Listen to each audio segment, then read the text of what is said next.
2, 1. Hey everyone, welcome to Filmmaker Mike and the boys. This is the Mandalorian Chapter 13 review, The Jedi. Joining me tonight is Sequestered Jester. Hey, everybody. Pinhead. What's up? And Kuya.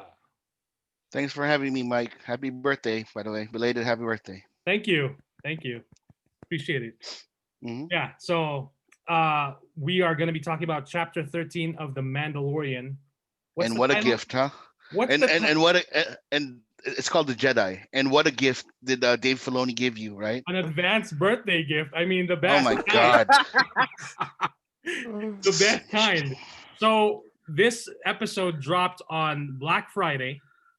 And of course, Thanksgiving was just the day before. And so since we were off from work, I realized, like, usually when we get off at work at midnight.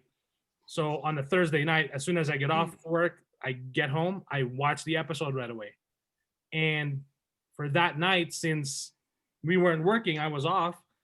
I actually went to bed a little bit earlier, around like 10, and I had to set an alarm to wake up like 10 minutes before midnight because I wanted to watch it. And sure enough, That's dedication.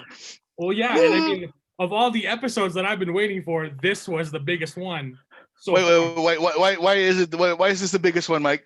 I don't know. I mean, if people have been listening to the show, we've only been talking about Ahsoka, Was somebody talking shit?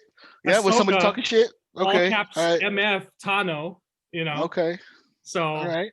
but yeah, I woke up like 10 minutes before, and then I basically went downstairs, fired up the iPad, and there it was. So the runtime was 47 minutes, much longer than the previous 3 chapters so far. Hell yeah. Yeah. So because chapter 12 was 39 minutes, this one, chapter 13, is 47 minutes. So, and then all it says, for the description of the chapter, the Mandalorian journeys to a world ruled by a cruel magistrate who has made a powerful enemy. Okay, so they actually updated that. They must have changed this like within the last day or two. The first one was just like basically Mandalorian like journey, like continues his journey pretty much. Yeah. And then all you see for this for the screenshot is like Mando and Baby Yoda, if I'm not mistaken. So, and then of course, yeah, as soon as the episode kicks off,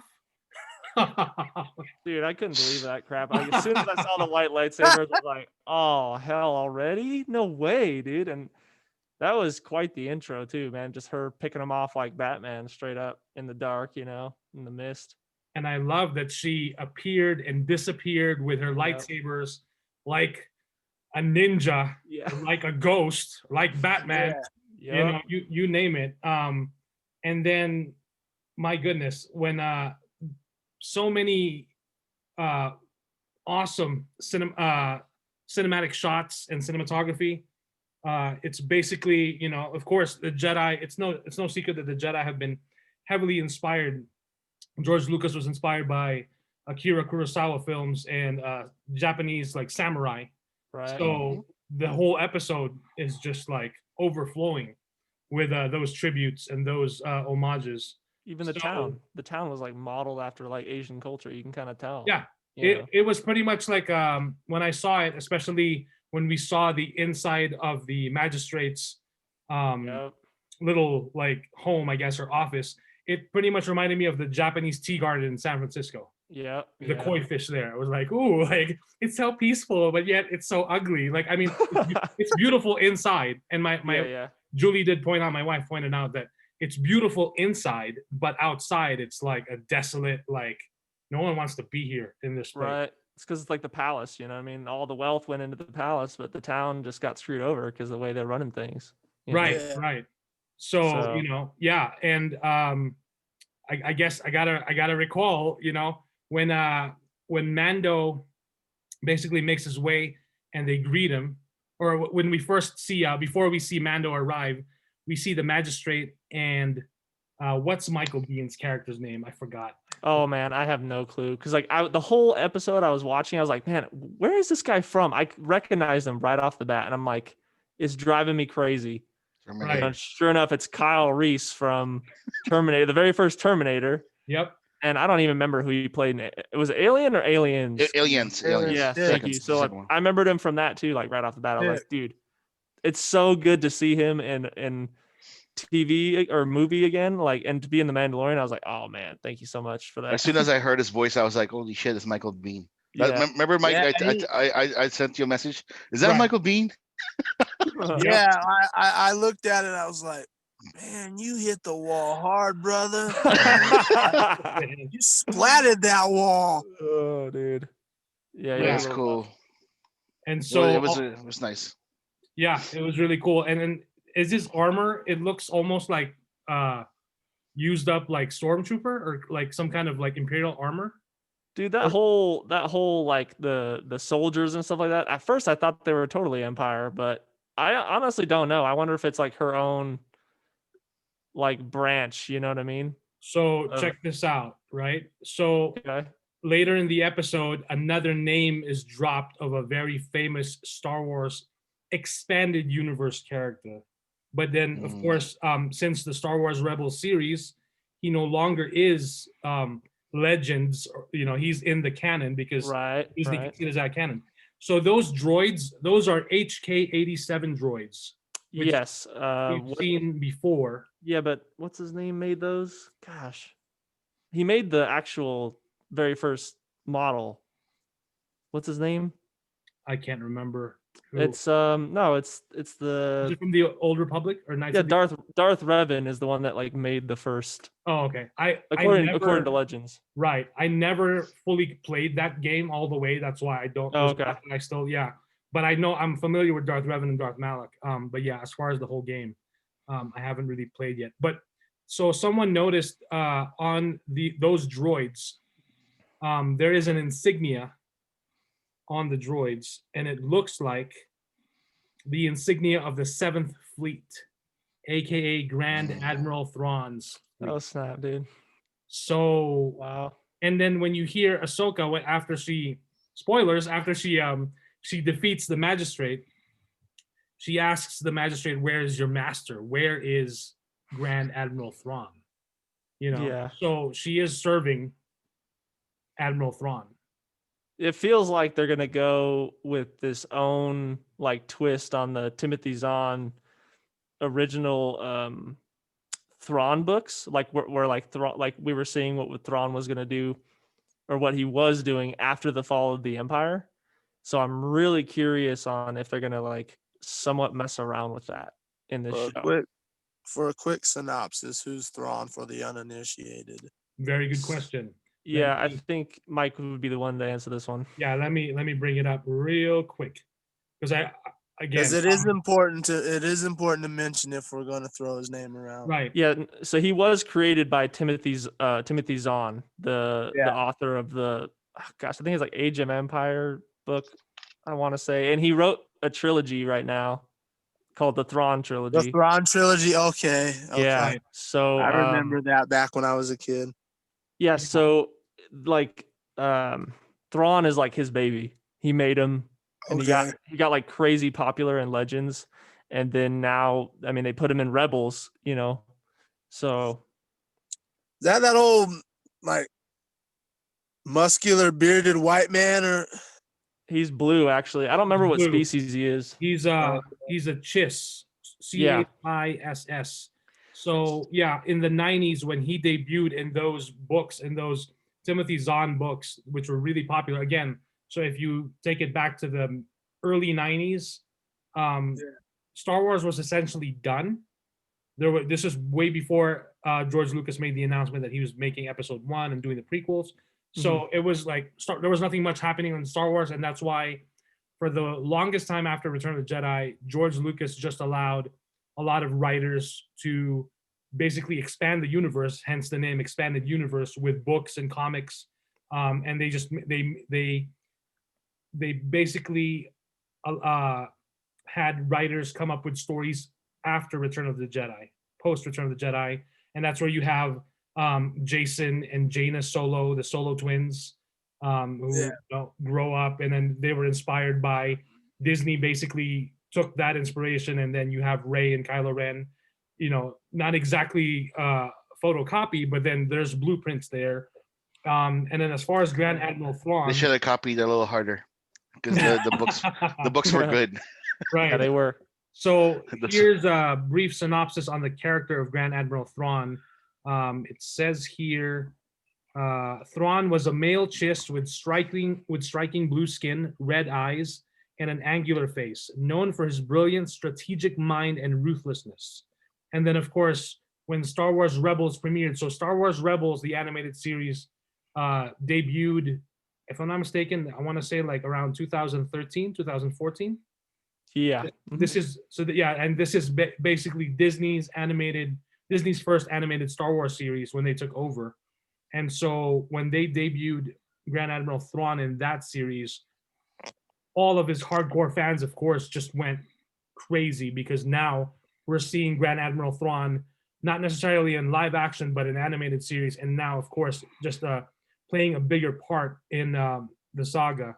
And yeah, when he got announced into the show, that's when I started it, because I wasn't interested, because I just didn't think it was for me. But when they announced Thrawn, I was like, okay, I got to watch it now. So I had to catch up. Right. So he's a badass. Dude, so like his species is, to like put it in James terms or Pinhead terms, it's like Vulcans of Star Wars. That's his species. All right, that's pretty awesome. Yeah, extremely calculated, extremely lethal. The dude processes like over a long period of time how to take down who he needs to take down. Extremely methodical and logical in their way of going about things. Yeah. And in the show, he's played by Lars Mickelson, who is the brother of, if I'm not mistaken, Mads Mikkelsen. Yep. So That's awesome. and his voice is very, whenever he's in a scene, it just oozes like creepy, like that's awesome. And like, it just makes your skin crawl, because like his voice is very creepy, and he's cold and calculating, and he's a collector of artifacts too, and like stuff like that. So shoot, if they wanted to bring him live action, all they gotta do is paint him blue, give him red eyes. He already looks pretty intense. Like he'd be perfect. Right. Yeah, that's cool. And so again, going back to that name drop again, another pretty much big bomb that they dropped in that chapter. Again, we pretty much got the first live action debut of Ahsoka Tano. And did I not say a couple episodes ago that Mando and Ahsoka are gonna fight? And sure enough, they do. Dude, seeing Beskar in action like that, though, man, like, okay, that was a nice treat. Because just seeing like a Mandalorian and a Jedi fight like that was just so awesome. And they were pretty toe to toe. I felt like obviously Ahsoka probably would have beat him, but yeah. Right. And it makes sense that Beskar armor would be able to go against a lightsaber.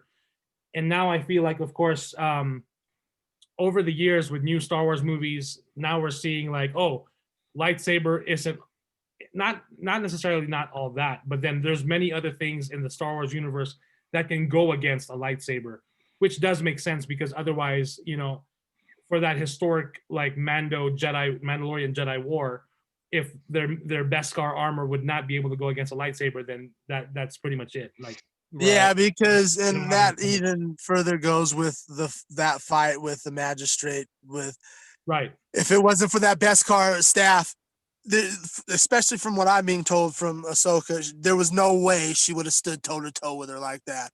Right. Without that Beskar staff, otherwise she would have got her shit fucked up. By the way, that staff is a nice foreshadow, maybe, for when Mando's got to go up against the Dark Saber. Yes. You know what I mean? Yeah. Yeah. Now that he's got it. So what's so special about this Dark Saber? Oh my gosh, we could do a whole episode on that. No, just kidding. It's so the Dark Saber. You can briefly say without. I will, yeah. So it's really explained in Rebels. It's like in depth in Rebels, but basically there was one Mandalorian Jedi, and when he made his lightsaber, he made it black. So there was the dark saber, the only dark saber ever made.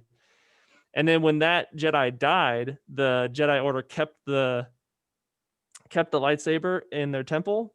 Well, the Mandalorians came in and stole it, and then basically used it as a symbol to unite Mandalorians together, and it became like the symbol of a ruler in Mandalore. So it's kind of important. I guess my question is, what is it made of that makes it so awesome that it can stand up against a lightsaber? Like, it's the same. It's just the color, and because so it's the same principle. It's just because it's so old too. Okay. The way it looks, because it's older. Yeah. It's another thing too why everyone's so in love with it.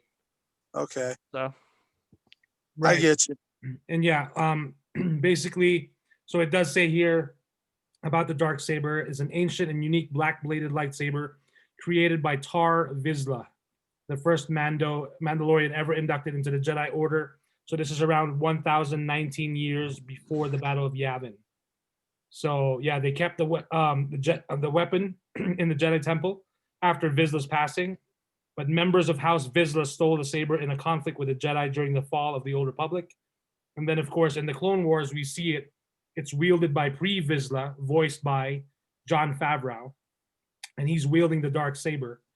And then, of course, years later, when you watch the Clone Wars, spoilers, Darth Maul gets a hold of that dark saber, and then basically, whoever wields the Dark Saber has pretty much can lead Mandalore. And that's why Bo-Katan wants that Dark Saber, because it belongs to her people. Yeah, it's her lineage. Right. And it was taken by the Empire. She was the last ruler. Right. That we saw. I do want to mention before that fight, I'm trying to find exactly. Okay, so this is from Walter from my Instagram. That night when the chapter, after the chapter, I went live on Instagram for about 15 minutes, talked to some people who watch the chapter, and Walter was one of them. He sent me a screenshot of Mando walking in the forest, and I didn't notice this is the first time I saw it. So I've seen the chapter 3 times. And the daughter? No, Mirai. Yep. The owl-like creature perched on a tree branch on the top left of the screen. So I didn't notice that at first. She's in 2 shots. Oh, is she in 2 shots? Okay. So she's in the shot where he's walking in the forest right before he runs into Ahsoka, and then the second is where Ahsoka and the child are talking with one another, communicating. Okay. Yeah. So that owl-like character, Mirai, pretty much is in virtually every time like Ahsoka is there, that character is around somewhere. And this is from a character from the Clone Wars Mortis trilogy. So and Rebels. Yeah. So I thought that was an interesting she's a symbol for the light side of the Force. Right. Yeah. And then of course after we see Mando and Ahsoka face off, of course Mando tells Ahsoka, like, Ahsoka Tano, like, I'm here to find you, like, you know. And again, clearly it's not Ezra Bridger, it's Ahsoka Tano. Okay, all right. Dude, now with Thrawn being thrown out there though, I mean, we might see him. Oh, it might not be Thrawn, it might be like Grand Moff Tarkin back from the dead. Or General Grievous. I'm never gonna live this down, dude. Well, here's another thing I did realize, and this was like, you know how you get some thoughts like way early in the morning if you ever wake up, or like you wake up from like dreaming, and this came to me, and I was like, so I was thinking about it, and before this chapter, and we've been discussing the Mandalorians for season 2.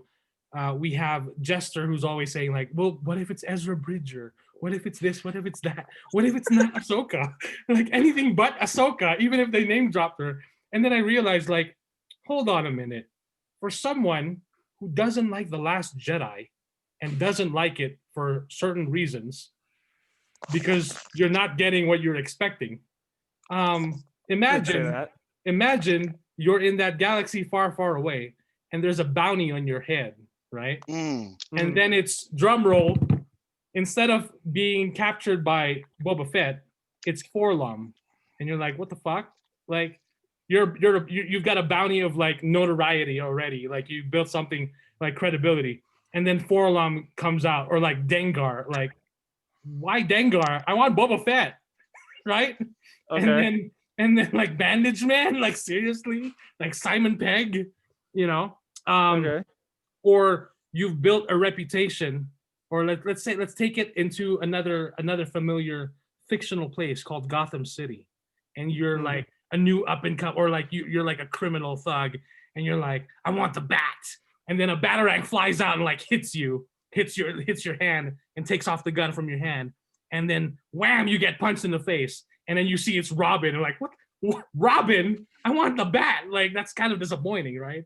So I just thought like that was an interesting like thing that you kept on saying like Ezra, but now like we don't get Ezra mentioned in this chapter. Yeah, but because of how Star Wars Rebels ended. So spoilers. So in Star Wars Rebels, was it the last episode?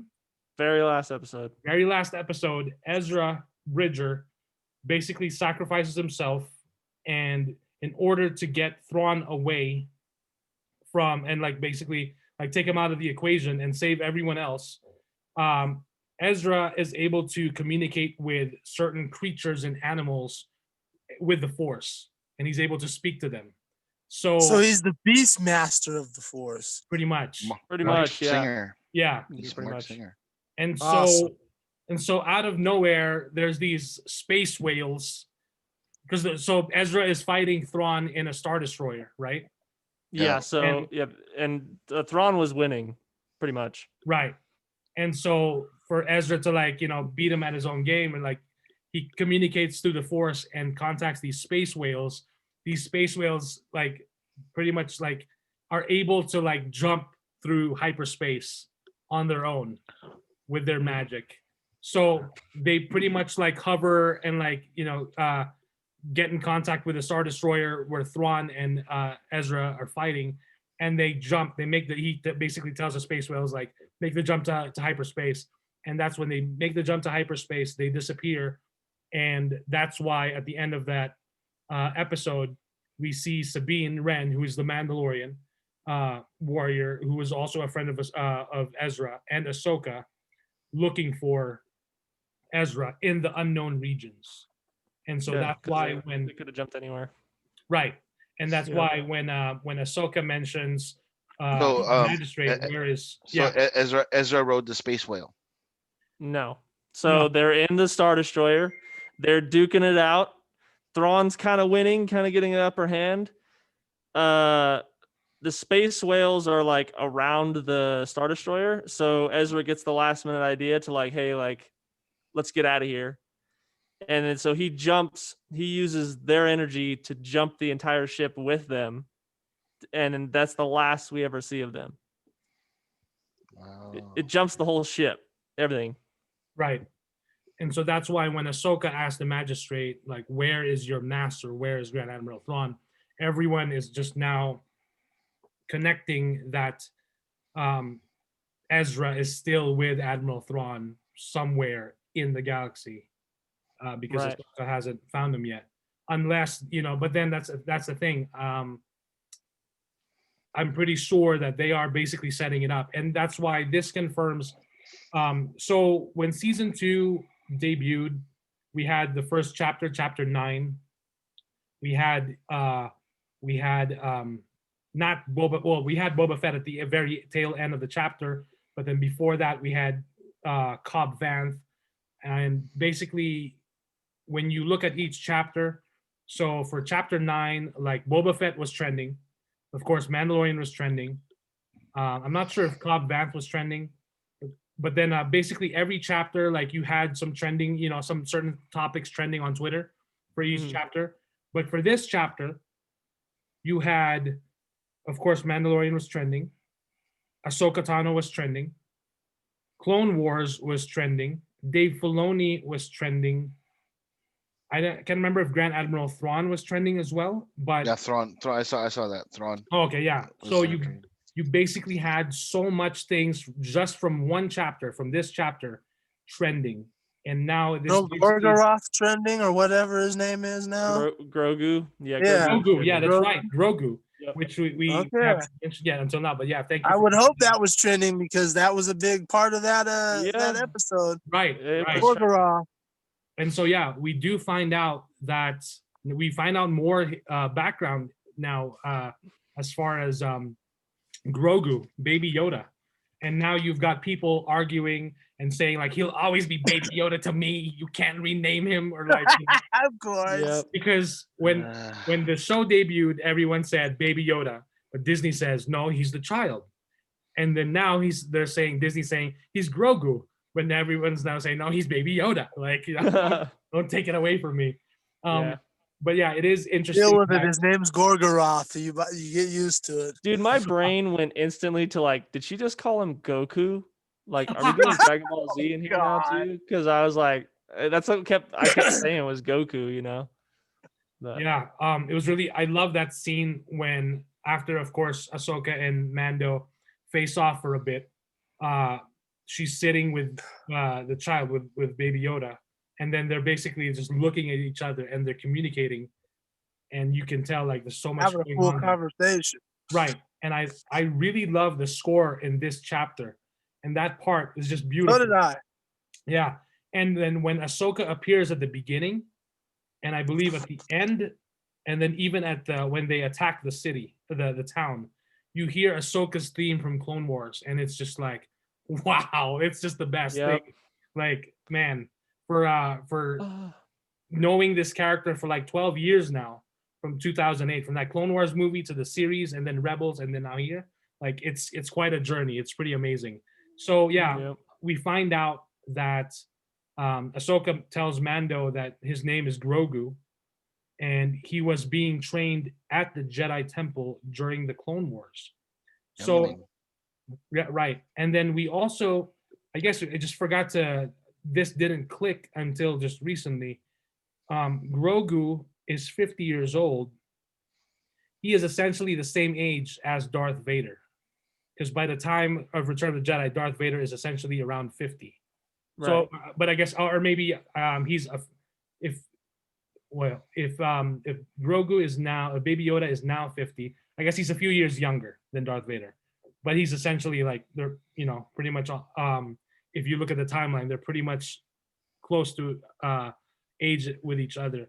So yeah, Ahsoka does mention that she senses much fear in Grogu, and that she even tells Mando, he's formed a strong attachment to you. I cannot train him.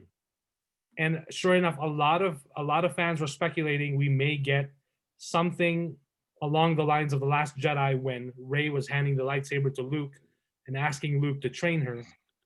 But of course, without throwing a lightsaber. We're throwing Grogu over the shoulder. But yeah. Bye, Gorgoroth.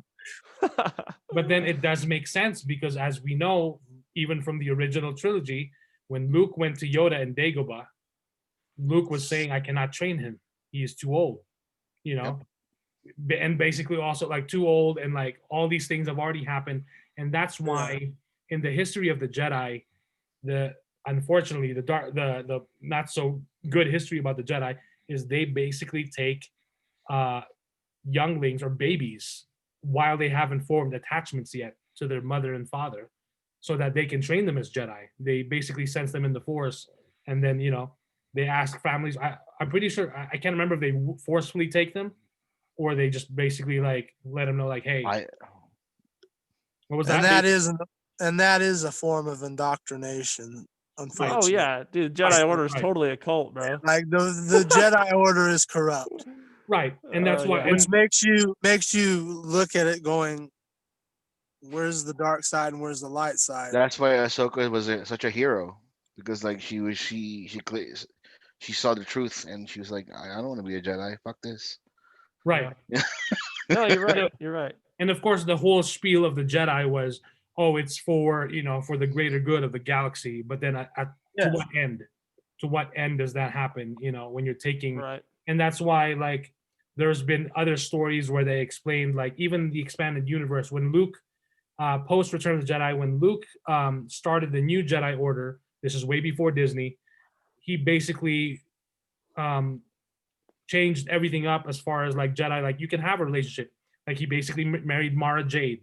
So Mara Jade, who for those that may not know, she's an expanded universe character. George Lucas hates her, and that's why like we like, and he's been very clear about that.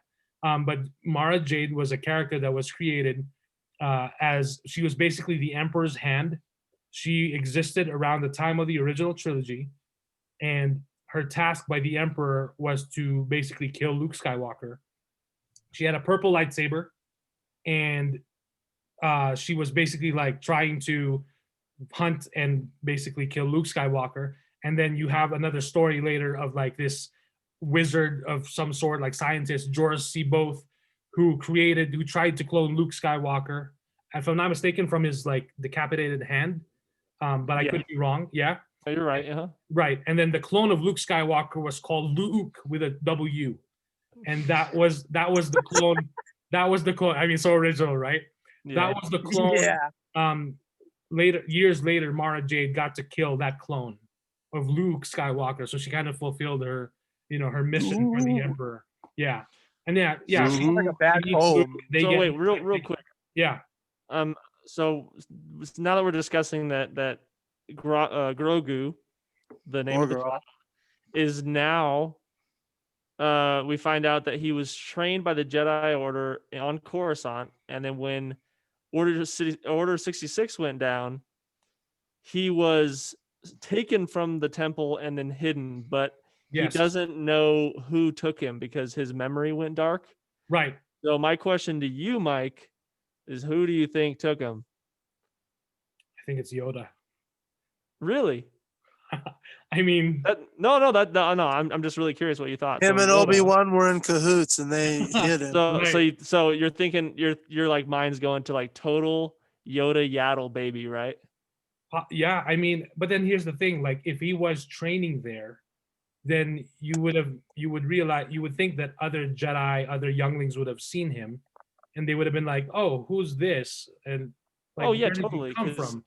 Ahsoka says that multiple masters trained him over the years. Right. And then why I go to Yoda immediately is because Yoda was the Grand Jedi Master of the High Council. Yeah. I mean, he would know about Grogu. Totally. Yeah. So, and that's why like you've got all these memes that have like blown up. Like Baby Yoda was there in the youngling training scene in episode 2. Like they inserted him, or like there's another meme of like Anakin in episode 3 with a data pad. Basically, he was communicating to Grogu and said, "Don't come to the Jedi Temple tomorrow." Like, dude, when he attacked. So somebody posted a meme that I died laughing. It's like, dude, I see Grogu in the background, and it's the scene where Anakin goes in there and he's gonna kill all the younglings in the council, and then you see like Grogu like hiding behind a seat. Like, what the heck, dude? There's another one where Grogu was like, he comes back after Order 66. And he was just like, "I went to get some snacks. What happened?" I was like, "Oh man." Yeah, okay, look, if I'm being honest, like if we're doing this thing, I honestly think it's Mace Windu that got him out of there. Really? Yeah, because we saw what happened to Yoda after he fought the Senate. Right. He went into hiding with Organa, and Mace Windu got his hand cut off and got toasted and thrown out a window. So, like, everyone speculates that he survived already. Right. That'd be kind of interesting if he survived, got Grogu out of there, and then he went into hiding as well. That actually makes sense. That would be awesome. That's another character that I think deserves another like more like story, because doesn't mean that your arm gets cut off, and you get thrown out of it, like boo-hoo, like hello, Darth Maul got sliced in half and he came back. There was I did see it really depends on the popularity for the nerds, Mike. Well, Right. no, so here's the thing. That's the reason, that's the reason Boba Fett is alive. That's the reason Darth Maul is alive. No, I know, but like, here's the thing though. I'm very skeptical about them bringing characters back, and the only reason why I would say that I'm for that is because they've done so well bringing back characters before that I would support them bringing back Mace in this situation. Now, I don't really know what they're gonna do with Boba yet, so like I'm gonna withhold my opinion on bringing him back right now. So what they've done with Maul, for sure, I would like if they could do something like that. That'd be nice. And also, as a fan and as a person looking on the outside, you got to be careful with that, because if you do that too much, you start going, what was the purpose of their death? Exactly. What was the purpose of that person losing this? Or like, then you start going, okay, we're just bringing everybody back. Let's just bring the whole family back. And like, then we start getting into really ridiculous territory. Yeah, exactly. We might as well just start over, you know?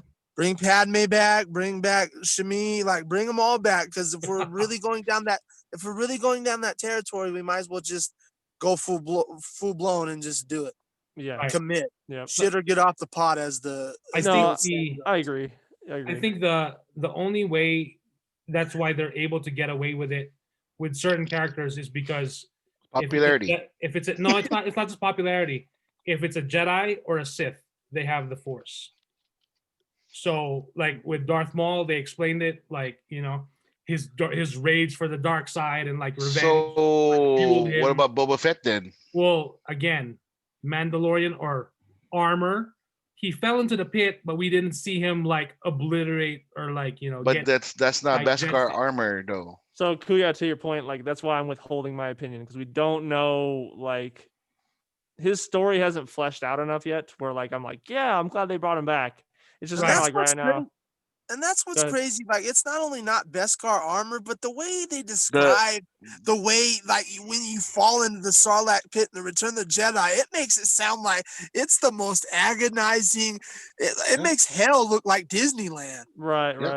Like he survived that without Beskar armor. It's like, from a regular layman like me, that's suspect. So that's a problem. Yeah, I mean, like the argument that I heard with Boba Fett surviving the Sarlacc pit was because he had Beskar armor. Now that it's been proven that he doesn't have one, and that argument goes out the window. But then we know Boba Fett is a bounty hunter. When he fell into that Sarlacc pit, he had a bunch of weapons and other things with him. So he could have used that that's really stretching the. Right, but then that's why we'll have to wait and see. Exactly, like let's wait and see, because that's really stretching it. Right. So I mean, like, if Star Wars standards, that's stretching it. As much as I would love to see Samuel L. Jackson, like Mace Windu again in any Star Wars TV series or anything like that, like Mike knows, I'm a big fan of Mace. Right. The way he got sacrificed, or the way he died, for me was very honorable, because it took two of the strongest people in the Star Wars universe to fucking beat him. Right. And it was a betrayal of a friend, of somebody that he he thought of as a comrade. Yeah. He had a lot of respect. I don't know about that. No, he was like, he never trusted. He never liked them. He never trusted them. He said, but he was a comrade because he was a Jedi. Right. He was a comrade, but I never said he was a friend. I never said he was a buddy. I never said Skywalker, you motherfucker. Sit your punk ass down. No, because like if you watch the Revenge of the Sith, you see that while he's fighting the Senate, and he beats the Senate, I put that in quotations because we don't really know, but he beats them. He's also kind of like fighting Anakin at the same time, where he's like constantly like, don't listen to him. Stop. He was telling him to like, clear your mind, but just because of what Palpatine was trying to do, because he knew what was going to happen. But then like the relationship and the grooming that Palpatine did towards Anakin for years. I was nice to you. He called you a cuck. That's basically what That's basically what No, Palpatine dude, told. Mace was a nice dick a to couple you, times. I mean, Right. he said he did the same thing to Anakin. He called Ahsoka a citizen. I know everyone doesn't let him live that one Citizen. down. Yeah. No, this is Jedi affairs, citizen. Thank you. And then he hangs up. Right. So No, but that's the thing with Mace. Mace is all about business. Yeah, it's always about Jedi affairs. It's always about whatever. Right. Right. So the only person he quote unquote respected was Yoda, because Yoda is just above him slightly in a sense. He did get along. He did get along with Obi-Wan. Yeah, because Obi-Wan is a badass. That's my boy. Well, am I right, Mike? The chosen one. So was the chosen one.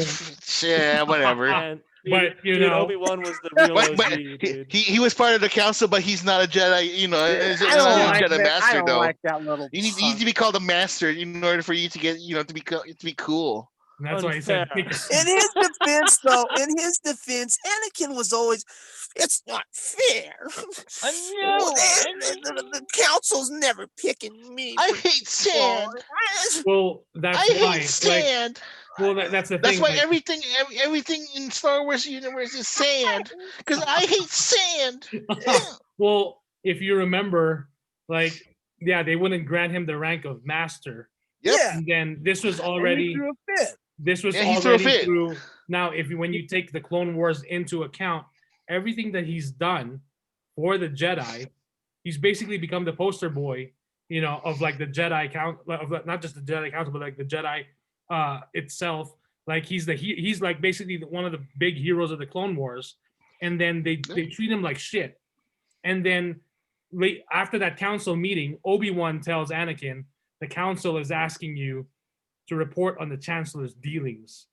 And then Anakin, you're asking me to spy on You want me to spy? Yeah. Why? And then he's my buddy. Obi-Wan's like, well, the council doesn't want this on record.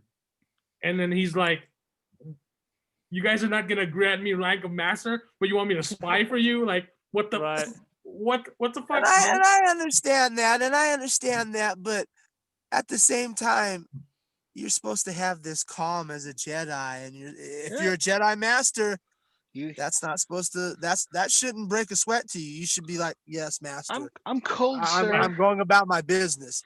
Because if you're a true blue master, from what I understand, once again, a layman, from what I understand, if you're a true blue Jedi master, that ain't phasing you. You ain't gonna go,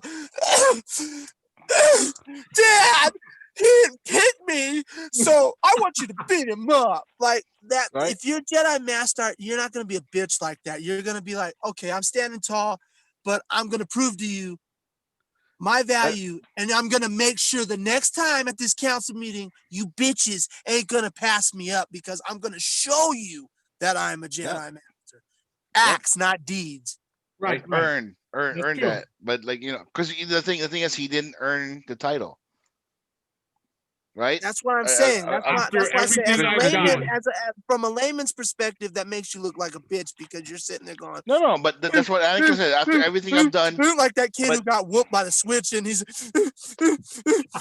Mama, let me be in the Jedi Master Council.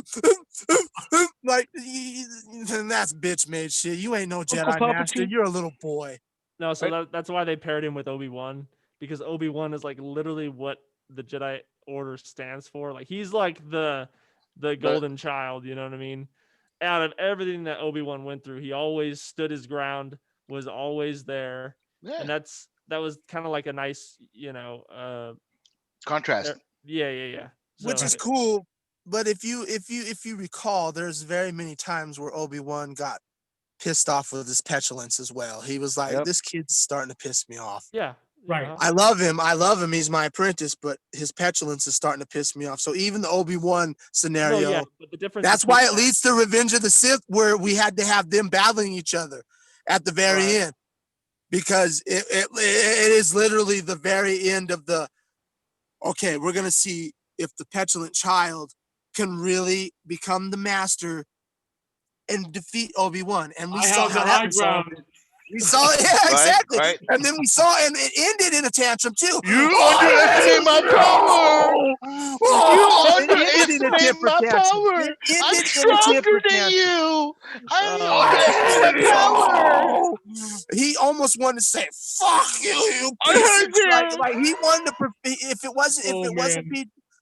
But seriously, he ended with a temper tantrum. So he's not impressing me, and I'm a layman at this. So he's like the Black Knight from Monty Python, dude. He was it's only a flesh wound, like fucking like everything's cut off. I just still kick your ass. So I do want to mention, and this is a great little tidbit, but more like really like which weighed a lot. When they released the Mandalorian Gallery episodes, which is basically, I think it's 8 different episodes based on season 1, where they focus on different aspects of the show, whether it's like the storytelling, the characters, the set, and then of course the technology. I forgot which episode it is, but there's one episode there with, of course, you've got different like parts of the cast and the crew. Dave Filoni is there with Jon Favreau, and he's mentioning with if I'm not mistaken, Kuya's favorite, Taika Waititi, a director of and a character on the best director in the MCU, guys. Right. So Dave Filoni mentions that in episode 1, in the Duel of the Fates, towards the last part where you're seeing like the 3 different battles. So you're seeing the Jedi battle, Darth Maul, Obi-Wan and Qui-Gon battling Darth Maul.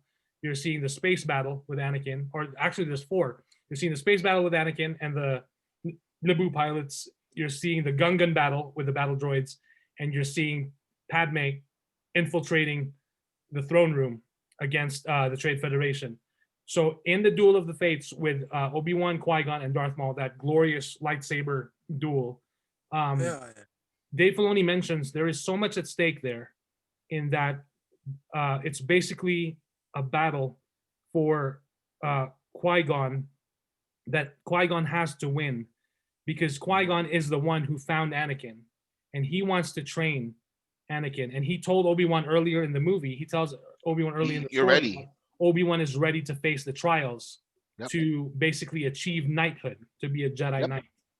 And in the beginning, when Qui-Gon meets Anakin, and they need parts for the Queen Amidala's ship to repair, of course, when Qui-Gon sets Anakin free, Obi-Wan tells Qui-Gon, "Why do I sense you picked up another pathetic life form?"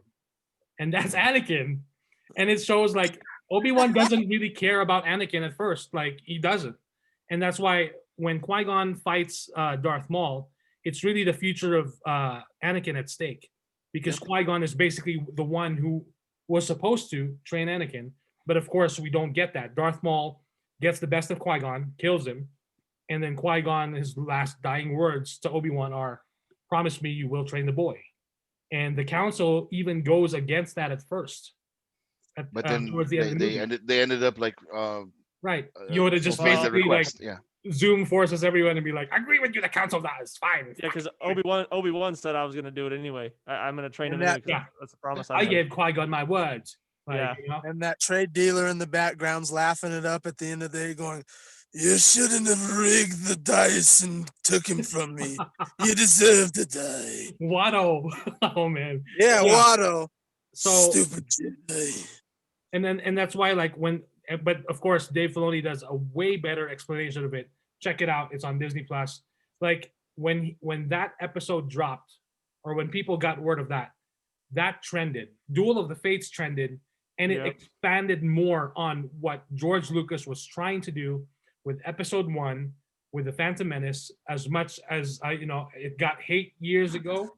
And I think there's a lot more appreciation now for the prequels, because now more people are seeing what George Lucas was really trying to do with those stories, with those films. Now, of course, you can compare it with the sequel trilogy and all those things. But yeah, it's interesting. And then going back to the chapter of The Mandalorian, Ahsoka tells Mando that she can't train him. He's formed an attachment to you. It makes him vulnerable to his fears.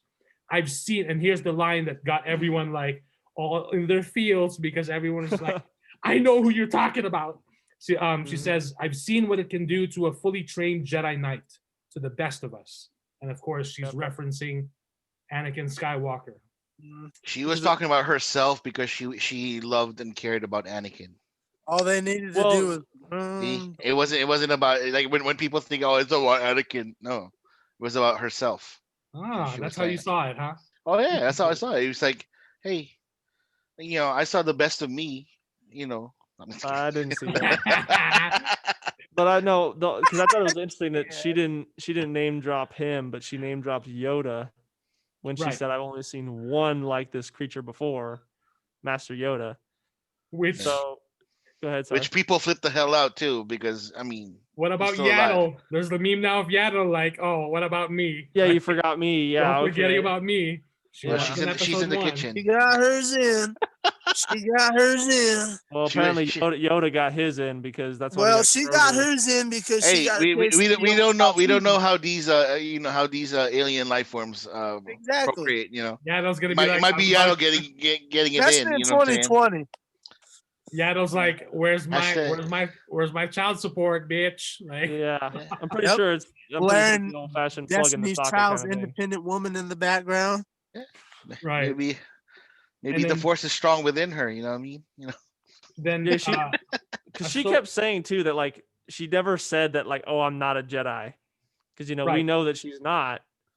So I think that might be another reason why she wouldn't train him.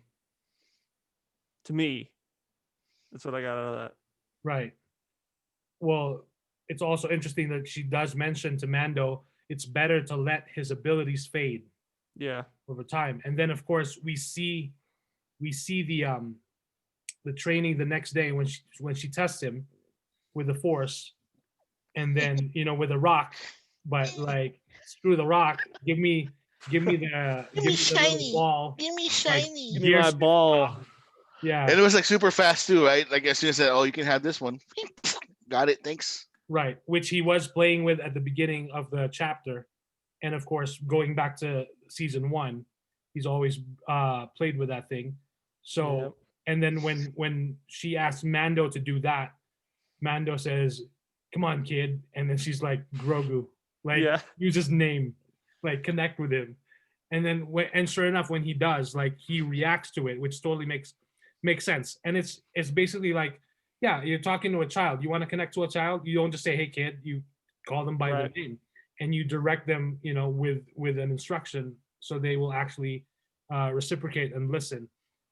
She also does mention. Oh yeah. I felt like someone was cutting onions in that room when Mando was thinking he was gonna have to give him up. I was like, don't give him up yet. It's too soon. Yeah. Don't do it yet. Which brings it to an interesting concept now, because like we're gonna see what's gonna happen as far as like, will he train with a Jedi or will he go with Mando? Because either way, I mean, he could train as a Jedi or he could go with Mando. But then if he goes with Mando and he's still, I don't know how the abilities could just fade, because when you see he reacts to anger and like fear, he's going to use the Force because he knows he has it, So and he's always like, that's what she said. He kept the abilities a secret to like be safe. But when he started getting around Mando is when he started using them again, because he's attached to Mando. Exactly. Yeah, like when Grogu like force choked Cara right? Dune, I know, dude. That was like, for me, it was hilarious, and I was like, well, yeah. At first, at first thought I was like, oh, he just like, oh, play whatever, but like when Ahsoka said mentioned it about they built the relationship, he's like, oh, hey, that's my dad. Why are you hurting my dad? No, because that's what she said. You're like a father to him. You know what I mean? Yeah. It's like, and it's kind of at the very end too, when Mando like takes him back in the ship, and then her or Ahsoka and Grogu are like looking at each other, and she kind of smiles. It's like, I'm so curious of like what Grogu might have said to her. I'll see you again. Like maybe like a thank you or something. I don't know. Right. Right. Yeah, and then also Ahsoka basically breaks down information and tells Mando about Morgan Elsbeth, the magistrate, and her history, like she basically lost her village, I think, or her people, and then she helped the Empire build their Starfleet. And then of course we get, and that's why Mando basically tells Ahsoka, like, they hired me to kill you, but then I didn't agree to any terms, even if he was offered that Beskar spear. But and that's when they come to like an agreement of like, if you help me, again with Mando, like, if you help me, I help you. So which made sense. Yeah, if I help you, take back the village, will you train him? And Ahsoka basically agrees to it. And then they even said they'll never see it coming, a Mandalorian and a Jedi, which is like, that's awesome. Oh man, my heart started pounding. Yeah, and then of course you get the so we come back to the town again, and then you hear that big bell like there, because like Ahsoka's like coming, and sure enough she force jumps onto the bell, attacks everyone, uses the force, and slices the bell in half, which is like great. And just the way she moves, her cloak blowing in the wind, was like, oh my god, this is awesome. But her tendrils were too short, guys. Yeah. Okay, so wait, let's talk about that for a second. Oh my god, it's too short. She's not the right one for no, us. Ahsoka Tano. My Ahsoka. Shut up. No, so like, he was great. For me, it was like a symbol of like how old she was. So when I saw her in live action, I was like, wait, something's off about how she looks. And then I literally said to my wife, I was like, I bet they're not long because they couldn't do the stunts. I bet they would get in the way. And then sure enough, Lucasfilm confirmed that. And I was like, you know what? It looks fine. Like, it looks good still. You know what I mean? Right. Yeah. She pulled it off great. Exactly. So like when I saw that, like when I was like, because Rosario Dawson was trending. So I was like looking at the trends. But that's not my Ahsoka. We're long enough. So like, people were saying that. People were saying that, like, yeah. And they came up with Photoshop images of longer, like the longer head tails. It looks so much better this way. My question is, was that the main issue, or was it the actress? They wanted the voice actress to play her, like, yeah. So I did too, but after seeing the performance, I am pleasantly surprised, and I'm like all for Rosario continuing the character. Did any one of you guys push pause when you saw Ahsoka, and look at Ahsoka real quick, and then you're like, hey, that's a grown up Ahsoka. As soon as I saw her, and as soon as she spoke, I was like, I buy it. It's Ahsoka, right? It's totally Ahsoka. Yeah, I bought it. I could say, yeah, because I've seen a few episodes of the Clone Wars with her, and looking at that and looking at how Rosario played her, and I will say, yeah. And I'm not, like I said, I'm not an expert, but I've seen a few episodes of those episodes. Even Ahsoka's temperament, like in the later part of the Rebels, right? Like exactly. Totally, she got the tone. Yeah, her temperament was like very yeah. She got it all down. So like, I have no complaints. And I'm just speaking as a layman, like I've said, like there's no problem with it. You're not. This goes into this fanboy problem again, and we'll get into that in the episode. This goes into a fanboy problem. It's a fanboy problem because even with me, like I'm almost guilty of it to an extent with Dune. We're all going, I don't like the new kid who's playing Paul, but you gotta get over it. You gotta see it first, and then you can make your judgment. And then after, it's not gonna be up to the book standard. It's not gonna be up, and especially not gonna be up to your head canon, your fan fiction. It's never gonna live up to your fan fiction because you're continually evolving it all the time. So if you're putting that kind of pressure on these studios, then the studio should just give up because you're expecting too much of them. And I can't believe I'm defending studios, but on that point, you're going too far. On that point, you're going too far and you're expecting too much because you're looking for something to bitch about. Yeah. You're kind of like my grandma. You're just looking to bitch. No. So like the thing is, I was comparing their decision to change actors to like Solo, for example. When they did a Solo movie, I was really concerned because it's Harrison Ford, man. How do you find somebody to fit those shoes? So, and then I withheld my opinion because I wanted to see. And when I watched the movie, I was like, you know what? He got the mannerisms down. He got the tone down. He doesn't look like the character to me, so not yet, right? That's where I got detached. Yeah, so that's the only place where I got detached. Like for me, for me, yeah. Go ahead, Pinhead. No, and just to end it, that's what I'm trying to say about the adaptation of. You kind of got to detach it. You have to, because it's the same way with comic book fans seeing these Marvel and DC films.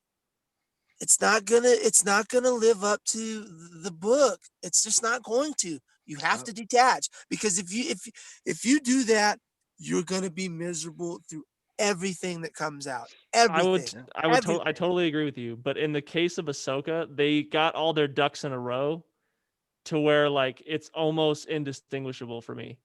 Like it's like she got like 2 lines in, and I'm like, oh yeah, that's older Ahsoka. Like I didn't even feel like a weird feeling of like, that's not really her.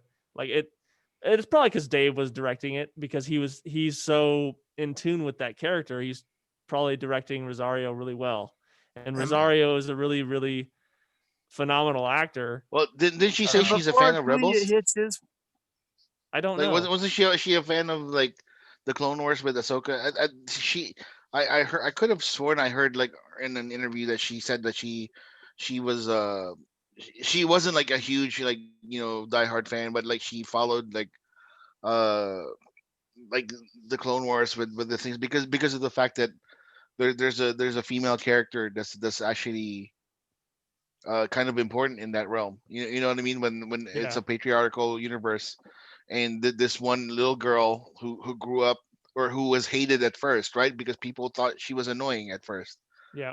But then she grew up into somebody that's well beloved and stuff. So well, I mean, that was amazing. She had to have watched all her stuff, because I mean, when she gets the walk down, like I'm kind of like, okay, damn, like good job. Yeah. So when there was a fan that made the Photoshop of Rosario Dawson as Ahsoka. This was like a few years ago. When that dropped, that's when she tweeted, and if I'm not mistaken, she retweeted that image, basically saying that she's all in, right? And ready to go. She loves Ahsoka. Yeah. And so I remember that. Yeah, so that's what a lot of the initial haters were like saying, oh, just because she retweeted that image, then she got the role, but not giving her enough credit. But the good thing. Oh, yeah. Go ahead, Mike. No, I just want to remind people that we don't get to this Ahsoka without the Ahsoka of Ashley Eckstein from the very beginning, from 2008 all the way until 2020 with the Clone Wars. So from Clone Wars to Rebels and back to Clone Wars, we don't get to this Ahsoka of Rosario Dawson without Ashley Eckstein.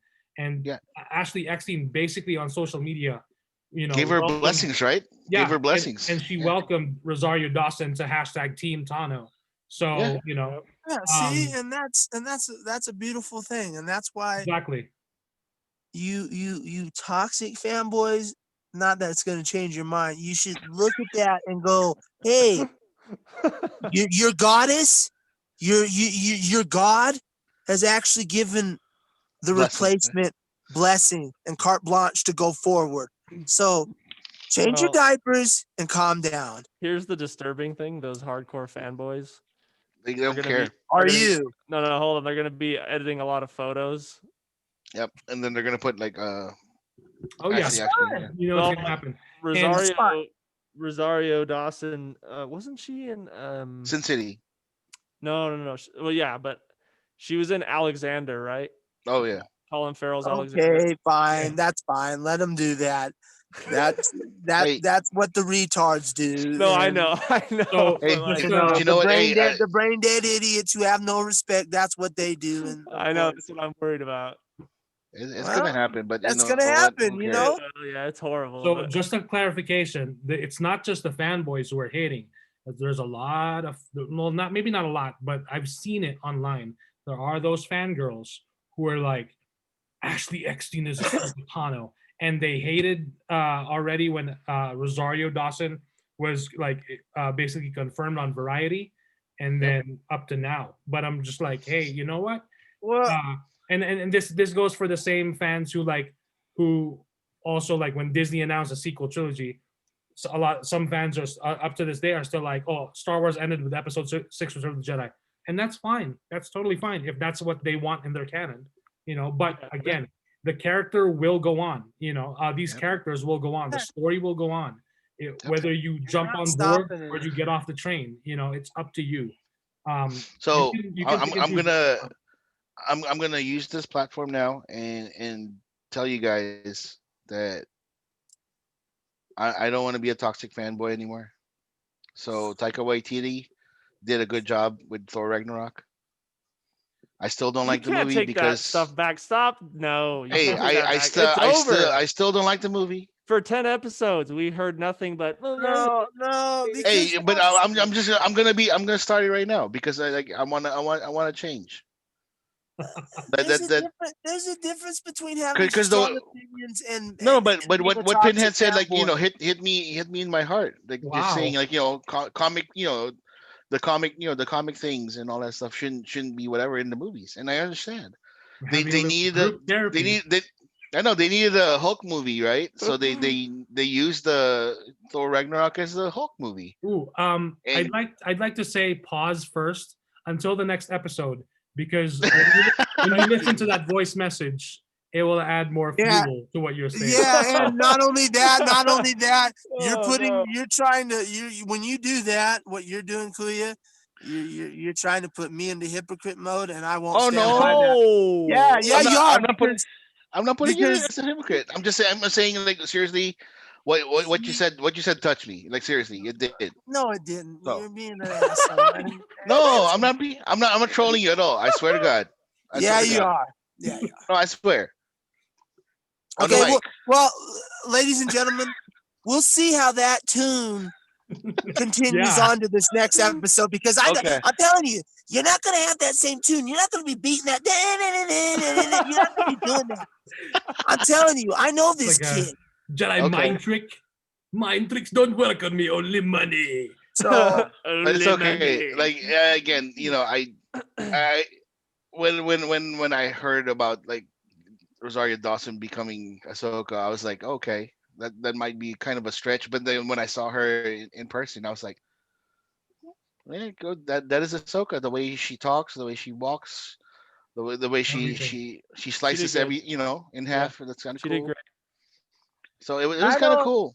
So, and I don't know her like you guys do. I really don't. I'm the layman to it. Mm-hmm. But what I saw out of Rosario Dawson and what I saw from the very small episodes of Clone Wars that I've seen, she has the mannerisms down as an older Ahsoka. Like, she's not doing a bad job. Like, we're not talking about Halle Berry Catwoman here. Right? Yeah, you know, that's for damn certain. Like, stop. Just stop. Just look at it.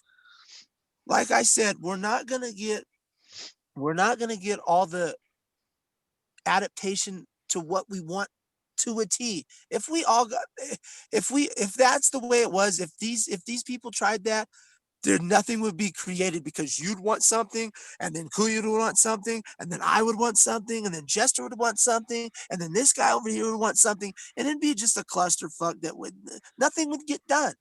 Right. So we got to appreciate what we have, and I appreciate what Rosario Dawson has done. I don't know anything about Ahsoka, but I do know about Rosario, and I know she's a phenomenal actress. And she's continuing to prove me right with this role, because she's knocking it out of the park. Yeah. There's not one thing in that episode where I saw her flaw or falter or anything.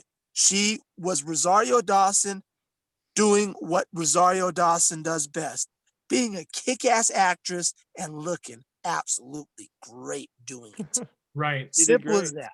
Dude, So can I just say that scene of like the Twilight of the Apprentice where she opens the lightsabers into each other, I was like, oh my gosh, thank Right. you so much for does that. this. Yeah. Yeah, that was a Oh great. man. It was awesome. Like for once, the child Gorgoroth, he got overshadowed for once because people were like, "Yeah, Baby Yoda, I who? still like the kid. I still like the kid, but we got Ahsoka. Get out of the way a little bit. Yeah. Get out of the way. Yeah. You know, So we got grown folks shit to do. I do want to go back. Yeah. So when we get the double showdown of basically the cowboy and the samurai, which is like what an Pretty kinda awesome cool. mashup. Like that was really cool. Yeah. So she gets she uses the right shoulder pad of Mando to show the magistrate, what's her name, Morgan Elsbeth, like that she killed the Mandalorian. Now tell me the information that I need, you know. And then of course Morgan Elsbeth doesn't, you know, she's like kill more people or like, you know, kill the prisoners. Yeah. And that's then when Mando comes in and rescues him. Right.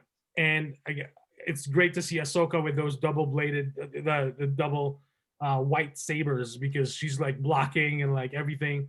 And then as she like jumps to like one of the rooftops, and they chase her down with the droids and the there's some other guys there too, right, with the masks, like the troops. Yeah. So that's the other thing I was gonna say too, is that I like the minimal use of the Force. Like, right, she did the Force pull on those dudes. Blasters one time, and then the other time she was using the Force was to jump. Like that was it. Right. And then at the beginning of the chapter, when she's behind the tree, she does this. Yeah, she uses, like, she closes her eyes and she motions, and that was my favorite part. It's just like, oh my god, this is like samurai awesome. Dude. Yeah, it was like that scene too that stuck out. Like you were saying, the samurai and the cowboy was like Mando's up close, and then you see Ahsoka off on the ledge, standing with the wind blowing, you know, and like, oh my gosh, I was like, how is that's such an amazing shot. Like, holy crap. And then back to the beginning of the chapter, I forgot to mention, after she attacks those troops and the droids at the beginning, she goes right by the gate of the 24 hours. And she tells Morgan Elspeth, like, you have 24 hours, you know, and she has her lightsabers like ignited, and then when she turns it off, she just disappears in like the fog. I'm like, oh my god, it's just go ahead. Before we get close to the end, Kuya, I think it was you in the private chat. Didn't you mention the magistrate has a connection to Bruce Lee? Oh yeah, if I'm not mistaken. Diana Lee Inosanto, one of the leading stunt women in Hollywood right now. She is the goddaughter of Bruce Lee and the daughter of Dan Inosanto, which is one of the premier martial artists in the country, if not the world, if not the history of the thing. The U.S., Philippines, you name it, he's probably a foremost expert. He taught Bruce Lee Philippine martial arts. He basically was Bruce Lee's best friend, and he kind of sort of helped Bruce Lee narrow down what Jeet Kune Do is. Jeet Kune Do is the way of the intercepting fist for Bruce Lee. It's his concept of combining things that work in martial arts into one system. Basically, Bruce Lee is the very first we want to say mixed martial artist in a sense, because the first MMA artist. If you want to say that's a lot of historians would be like, would disagree and all that stuff, but like he was the one that, but that's a debate for another time. Yeah, but Diana Lee is a badass in a sense. Like she knows her stuff. The fight scenes is probably choreographed by her, if not by Jeff Imada, which is another of Bruce Lee's friends and students. I'm sure those are the people that are showing the fight scenes. My comment on the chat also was, I'm glad that they corrected Ahsoka's stance in regards to holding the two sabers. I had issues when I was watching Clone Wars as well as as well as rebels and all that stuff. The way she was holding the right lightsaber perfectly fine, but she uses a reverse grip, which is like the saber is on like behind for the left hand, and tactically and defensively it doesn't make any sense because you can't really attack strongly with your left hand that way. So in the live action, they kind of sort of corrected it, but they gave an homage to her reverse grip. Well, at it's the end. You're correct, because Yeah. her fighting style in the Clone Wars is one forward, one back. Yeah. And then when she gets into Rebels and she gets the two lightsabers, she fights like she fights in the episode we saw. Oh, does she change? She does change. Yeah, when she's older, she changes her fighting style. So when she lost her saber in Chapter 13, she basically what she was doing was changing fighting styles to a she reverted back to that like that's a good homage. I was like, when I saw it, I was like, oh, okay. Yep. That would make sense in that particular, because it was more close quarters. Like they're a lot closer now. So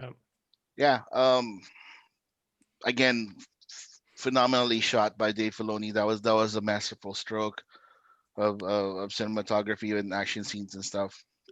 I want to go back to Diana Lee Inosanto.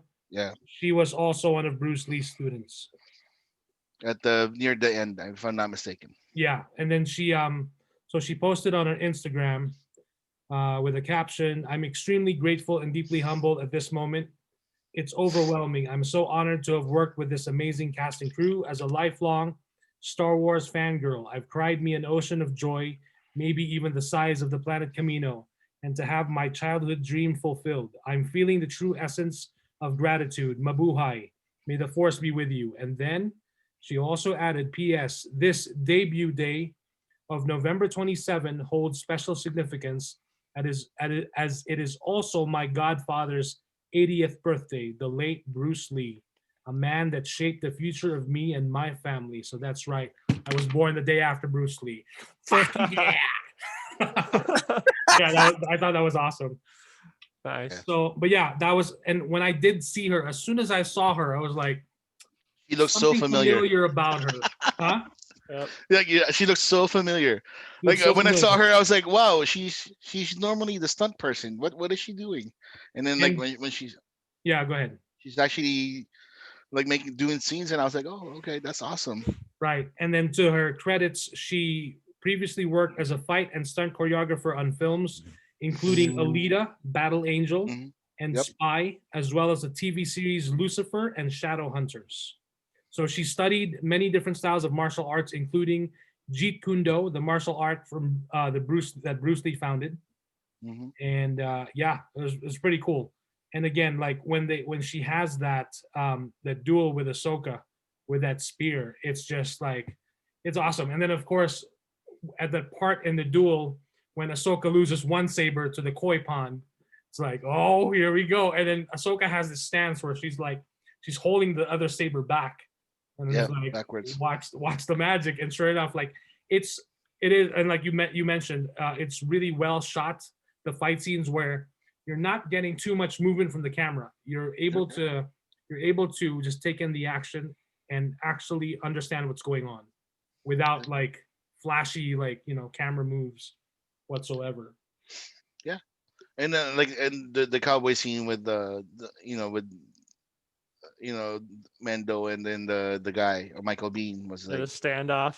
I loved it. And he was trying to be like a little slick, like, oh, right. Okay, whatever. I just like the conversation. Like deep down he was gonna get shot anyways. It didn't matter. Yeah. So I was like, I was just waiting for Mando to shoot him. I was like, oh, okay. Well, he did like take his hand away from the blaster a little bit once he dropped the the machine. He was gonna shoot him. Oh well, it was a fake out. He was gonna shoot him. It was great because I love the whole like, oh, who do you think's gonna win, your side or my side? Like, right. Well, I guess it was your side. I loved all that dialogue because Mando's just so quiet. It just reminds me of The Good, the Bad, and the Ugly. Just the whole standoff like that. I love it. And I love that he can tell who wins by the sound. By the way, the sound editing in the chapter is well done, because when you hear Ahsoka's lightsabers, it sounds different. It's not like a regular lightsaber.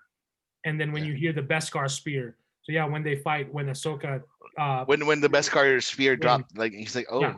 I guess your side won. Yeah, right. And it's great. I thought it was a great thing. Like they're using that the sound of like things to like tell, and he could like tell like, oh, your side won.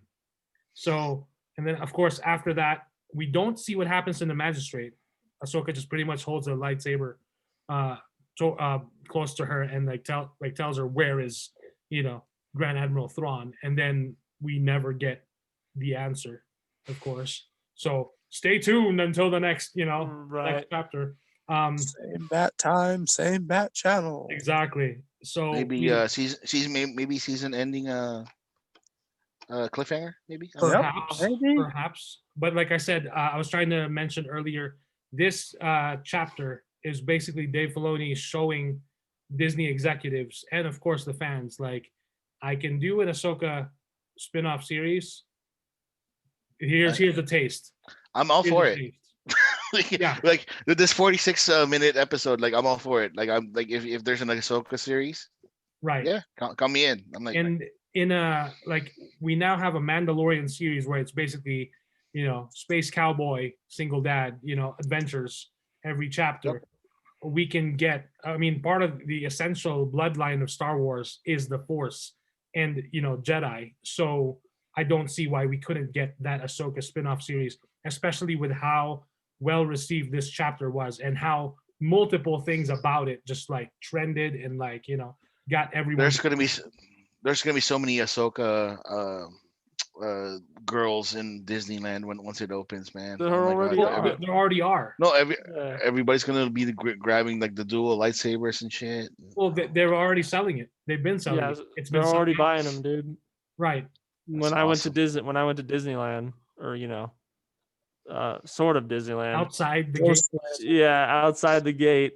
I mean, there was a guy buying her sabers right there next to me. So they're already a hot ticket. Yep. Nice. So and then he's probably the guy that hated Rosario Dawson as Ahsoka then. Probably. I don't know. I was skeptical, so I'm surprised. I'm very pleased.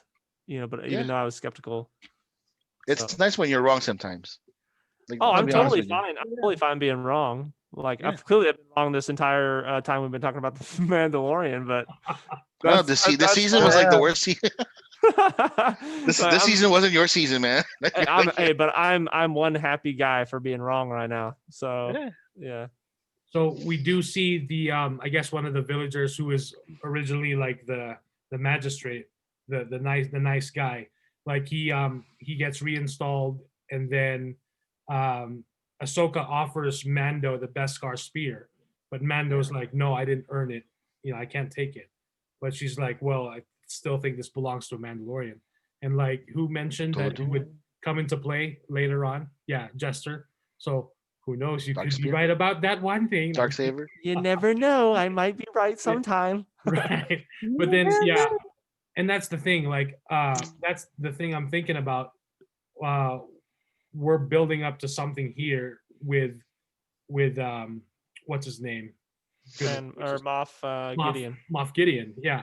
So we're gonna see that showdown, and then of course as Mando basically gets Baby Yoda. Yeah, this whole time for the first time, oh my God, you left Baby Yoda, you left Grogu on the ship with nobody like watching him. Make sure you turn down the windows. And we were like, who cares? He was taking a nap. It was cute, damn it. Well, I'm always curious when Mando leaves his ship, is there like an alarm system, security, like safeguard surveillance? Like if someone steps foot that's not him, like just guns pop out and like be like, stop where you're, like an Ed 209, like like waiting, like ready to blast someone. Please put down your weapon. You have 30 seconds to comply. Be loyal as a puppy. RoboCop most likely, it's probably just it's probably an unsecured walk right in, as you can see the door was already down.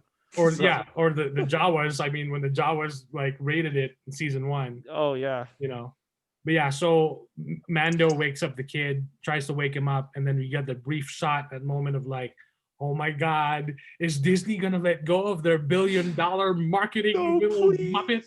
Like, no way. And then of course, Ahsoka reaffirms to Mando, like, I can't take him. You're basically like a father to him. But you can take him to this like particular temple. Oh, here we go.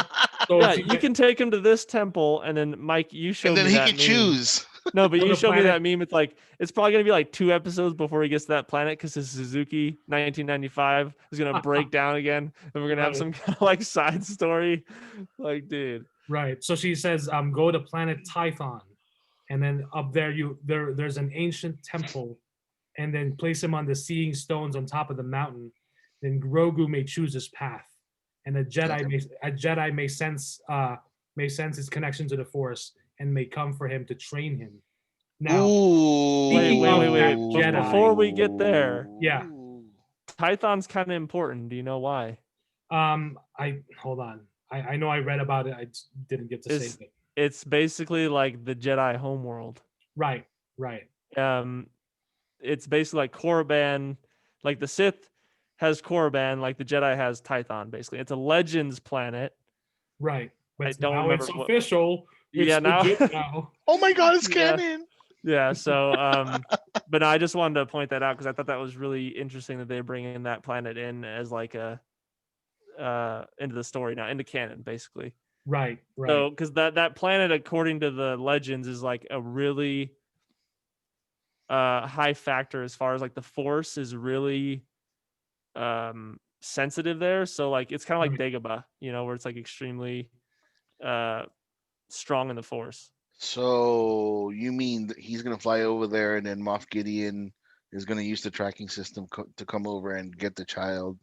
And hey, then who knows? And then Grogu feels threatened, and then all of a sudden destroys Moff Gideon's ship, just like that. When Moff Gideon, when the doors open, or the cave, the temple doors open, there's a long dinner table there. And Moff Gideon is standing there, and Boba Fett, right? Be like this. Boba Fett is right beside him, like this, and he's like, Boba Fett's like, I caught him. I caught him. One, biatch. Me, Boba Fett caught him. Me, Boba Fett, me. Caught him. Honestly, that'd be kind of funny. You just see Boba Fett with the long dinner table. Like, dude, that'd crack me up. Like, right, sit down and have dinner with us. Oh gosh. So I honestly thought we were going to see him this episode. I really thought we were going to see him come in this one, but I guess not. That's odd. In a chapter called The Jedi. Wait, who's I thought we were going to see the Jedi kick some ass, Like, we did. But like, I thought like, Moff Gideon. So I don't know. Who's directing the next episode? Do you guys know? I'm not sure. I can look it up for you. Before we jump into the next chapter, let's not forget who that Jedi could be. Ooh, because there's 3.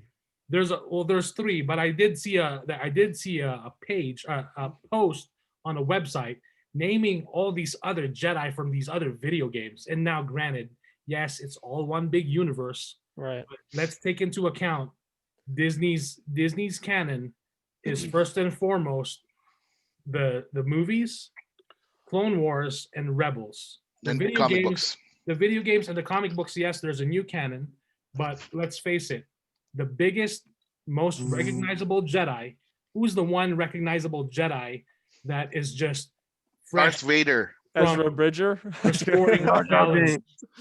Jar Jar Binks.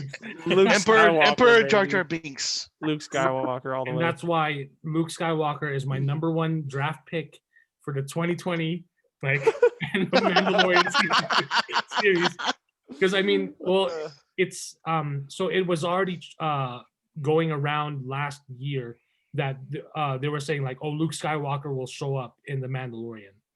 And then if you take into account, we'll look into was it the Star Wars Battlefront 2 game?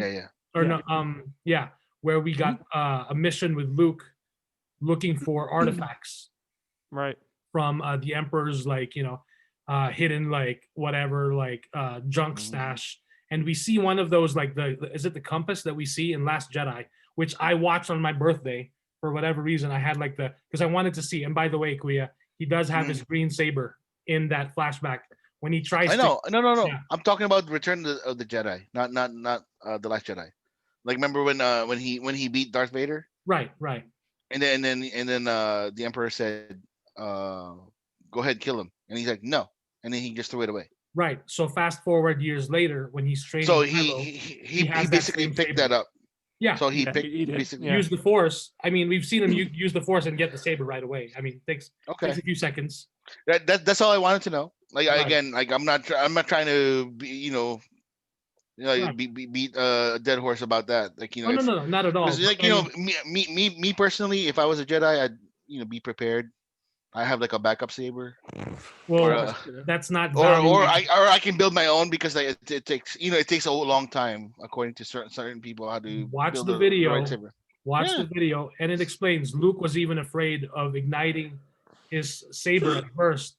He asked R2 to like go back into like Ben Kenobi's hut because he was afraid that if he made a miscalculation, if he switched it on, it would have blown him up and he would have died.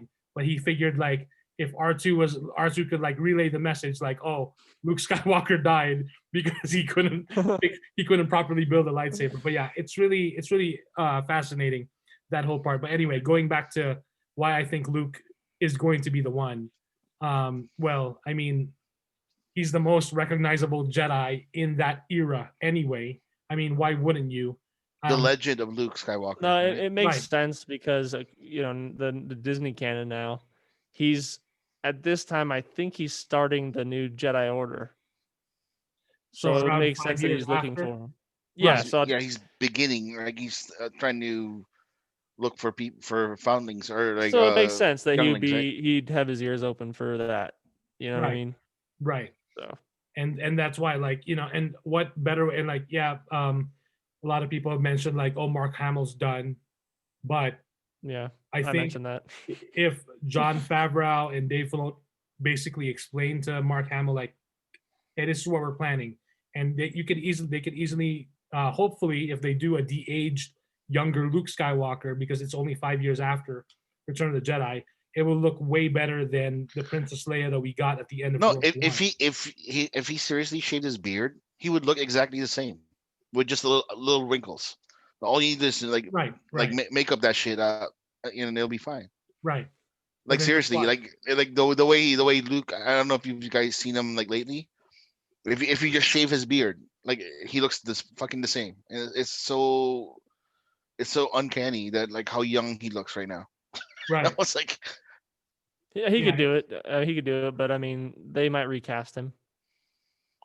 Yeah, they're saying recast. They're saying it's Sebastian Stan because another Photoshop blew up like a few years Right. ago. and then Mark even Hamill Mark Hamill- retweeted that. Yeah, Yeah, that's he my did. son. Like But he said, then- like, Yeah. That's the my son thing. or something. I don't see, unless you're gonna do a series with Luke Skywalker as the like main character, I don't see them recasting for what a 10-second scene, 30-second scene, a few minutes. Yeah, I mean, they did it with Solo. I could see them doing it with Luke. But that's why, So- and that's what I'm saying. They would recast if they're going to focus a series on him. Mhm. But for like a few minute shot for one scene, I mean, Yeah, maybe. I would go with de-aging. And then what better way to send off Mark Hamill? And every Star Wars fan loves the Mandalorian. Yeah. I guess now, except for those who are hating on Rosario Dawson's Ahsoka. But No, they still love the Mandalorian. They just Right. hate Rosario Dawson. right. But what better way to have Disney basically tell the fans like, oh, we love you guys. Here's Mark Hamill as the Luke Skywalker that you remember that before Last Jedi didn't rape your dreams of like Luke Skywalker or whatever. So I think he's 90% gonna be coming in. Like I'm 90% sure. And like with that said, my 2020 draft pick is Ezra Bridger. Okay. Only like because Ahsoka mentioned Thrawn, and then Right. Thrawn and Ezra tie, and then we have all that hype that the actor, gosh, what's his name? He was like So hyping up everybody. that wasn't confirmed. I mean, No, it's not confirmed, but like, Yeah. why would you say crap like that? You know what I mean? If I don't know. So Right. that's kind of like my point is like, why would you tweet stuff like that if you're not gonna maybe play the character? right. You know. That's true. So, Pinhead, who do you think the Jedi is gonna be? Jar Jar Binks for sure. I'm going with Jar Jar Binks. Jar Jar Binks got passed off Gorgoroth, and he's definitely the one who's fucking. Who is this? He's What- definitely what- the one that's gonna push this show forward. Watch Grogu have a Gungan accent. Oh my God, with the Hey, it'll reverse. be out of left field. With the Gorgoroth, reverse Yoda speak. You never know. You never know. and then the Right. only other one that You I could guys think will be of shitting your was pants if I'm right. You'll be shitting your pants if I'm right. well, Each that and every fan, one that, of you. that fan Pinhead was theory right. about You Jar can all Jar come being a back to Sith, saying Pinhead was right. that would crack me up if he came At in. least they use the Force. He's a My force only to other pick, use. my only other side pick would be Alex Jones, because he have to come in there being like, all the Jedi's are corrupting the minds, they're turning the frogs gay. Oh man. So your other pick would be who? Oh, I like this is like really out in left field, but like Cal Kestis from the Fallen Order game. But I don't know. I heard that one thrown around. And only Possibly. because he's looking for younglings, but that's way before the end of the Empire. So because you guys mentioned him earlier, I'm throwing Mace Windu in. Hey, Why not? Why not? right? Why not? Why Yeah. not? Why not? Have Mace Windu with the stubby arms. Hey, I sense some force in you. Well, just one arm. Citizen. No, both arms. Yeah, No, No, he lost one. one. I thought it was both. Nope. It was No, both one. arms. What's... One. Come Really? on. He's only got Yeah. one stubby. Oh, and then he's gonna be scarred You because could of the easily have a the lightning. cybernetic. That's for the ultimate arm. power. Unlimited power. Unlimited power. So I've seen Cal Kestis thrown around. There's also his his friend, or like not his master, right? Is it Sarah? Like, Yeah. but then I mean, that's the thing to me. That's like, yeah, those are cool, but again, who's the biggest need- name out of all of them? exactly. Like, That's why I'm saying you're like, probably correct. and like, for sure. why wouldn't Disney go that way? Like, it just Totally. for me, it just Or makes sense. Like, do it. It could be Darth Vader. Darth Vader. Really? Or it could be just a curveball and she's screwing with everybody and it's Ahsoka. Ooh, He that's just true. comes back. ooh. It was like, psych. She's just standing It's there still like, me. I was just screwing with So you. Mando would be like, okay, Or it what? could be the fact that Grogu just says, "Nah, I don't want to do it." I want to hang out with Daddy. Yeah. Daddy Mando. Papa Mando. Gorgoroth Papa need Mando. daddy. Or here we go. It could be Yoda in Jedi spirit form. Hey, Which there you mostly go. looks real now, and she'd be like, "I'm sorry, kid. I should have been there. I for am you." not your father. Father, I But am not. I'm not your daddy. Sorry, I Right? couldn't Your get father, it. I am not. Maury Povich comes around the corner. Grogu, he is not your father. Oh! And then what's her name comes in, starts Yaddle. dancing, and Yaddle comes in. Yaddle's like, I told you. That would be It was hilarious. one of the stormtroopers. Oh man. Oh man. Snap. Yeah. So, but then again, now that you mention it, if we're gonna see that, and if a Jedi will really, I mean, it's gonna take some time. It's not gonna happen like right away. You never know. There might be a Jedi in that planet already. Just waiting behind the curtain, be like, hey. It could be Obi-Wan and be like, interesting. After all these years. Like as a ghost, be like, oh, hey. I've been waiting.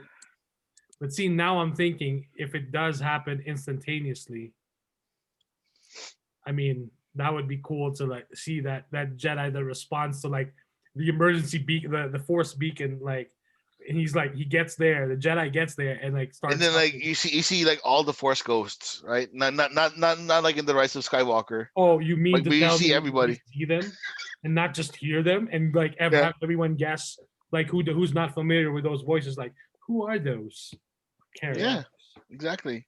Yeah, for us layman's, you cucks. Yeah. Overall, like a top-notch chapter directed by my man, the one and only Dave Filoni.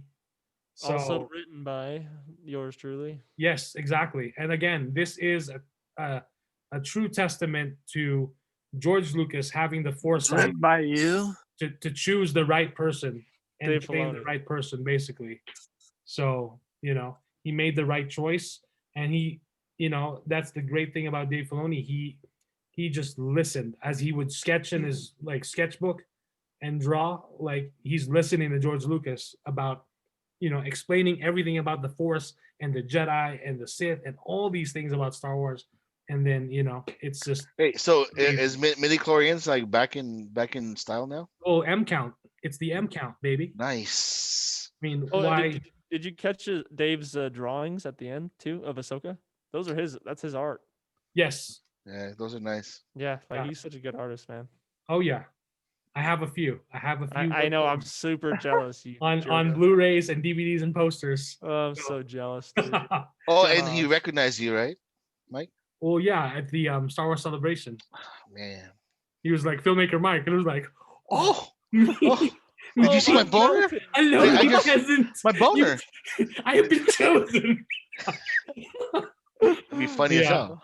But yeah, he's amazing, really. I mean, the guy is just, he's great, and he's like one of those guys. Like when you meet him, you can have like a conversation, and you just wish like you could like take the longest time and just like spend like hours on end talking to him about Star Wars or animation or Avatar: The Last Airbender, you name it. Like he loves, obviously he loves wolves and hockey. I think he's from Pittsburgh Penguins. Pittsburgh, yeah, there you go. Yeah, he's a Pittsburgh fan, big time. Yep.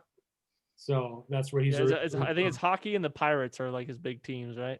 Yeah. The baseball. Yeah. Baseball and hockey. Yeah. Yeah. Oh man, he's a Pirates fan. They're garbage. Well, that's where he's from. So he's from Pittsburgh, so he's mainly a hockey fan, though. Well, that's when you disown.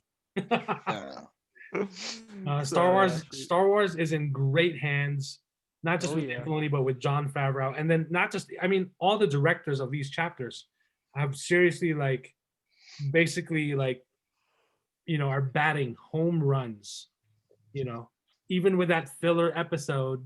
Oh, I enjoyed it. It was fun. Yeah, it's part of the journey. I think it's all part of the journey.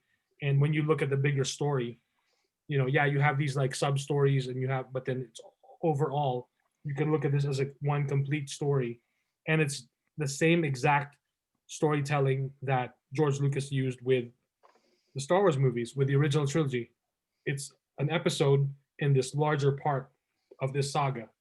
So I will say, I don't know if we're going to get any more, fillers with the next 3 episodes because. Oh, this was the best filler ever, man. I'm just saying that because the main story is Boba Fett, right? In the second season. No. I'm saying, if you'd shut up for a minute, I'll finish my. No. I'm saying that we haven't seen the trailer that we originally saw. We haven't seen any of the next 3 episodes, including the one we just saw. So I'm really curious if those next 3 chapters are really story driven because we didn't see any footage from the trailer. So you never know. Yep. What an awesome episode though. Rosario did great. Yep. Dave did great. Taika Waititi did great. It looked amazing. What's funny about him is he actually got a little butthurt last year when season 1 dropped and everyone was calling the child Baby Yoda. He was like, guys, he has a name. It's not Baby Yoda. And he was the only one that was kind of outward. What's his name then? Right? Well, no, he was the only one that was outwardly gives a shit what he has to think. So who cares? Well, he was the only one that was he was kind of annoyed by it, but even Dave just thought it was funny. Everybody. Who cares what he has to think? Here's something that could lead to the next 2. We got 2 more, right? 3 more. 3 more chapters. A trilogy, perhaps, of these. Oh, because we've seen it a lot in the Clone Wars and Rebels. So part 1, part 2, part 3. Oh shit! Oh my god! So we have Simon Cass, who played Axe Woves, the male Mandalorian warrior with goodness gracious, with Katie Sackhoff's Bo-Katan. Yeah. So he congratulated Rosario Dawson he got a picture with her, and there's a bunch of text. So in the bunch of text, it says, so glad to work with you again now in Mandalorian. The first time was unforgettable, and this time is out of this universe. Holy shit. So it seems like what I said a few episodes ago, we're going to see the Mandalorians and the Jedi work together because, oh my God. FilmakerMike just mentioned that, right?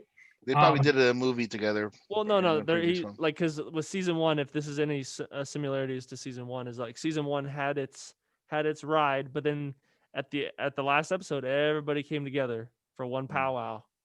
Right. So, yeah, pretty much confirms that they've worked together, and the first time was unforgettable. This time it's out of this universe. So, oh yeah, yeah. There you go.